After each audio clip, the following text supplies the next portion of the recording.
we were at church one day, and the preacher was talking about the good old days, and talking about how we need to get back to the good old days. Well, he made a mistake after church because he asked my grandmother, my great grandmother, little granny, about what she thought of the sermon, thinking, oh, she'd like all that talk about the good old days and going back to the good old days. And she said, preacher, she said, you're just too young and don't know what you're talking about.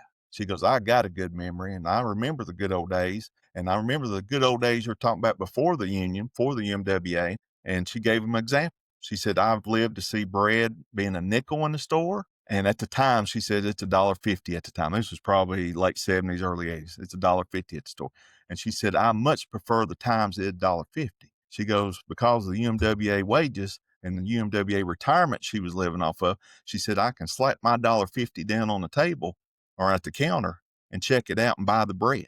Back when it was a nickel, I had to walk by it, preacher man, because I didn't have a nickel. She said, don't tell me about the good old days.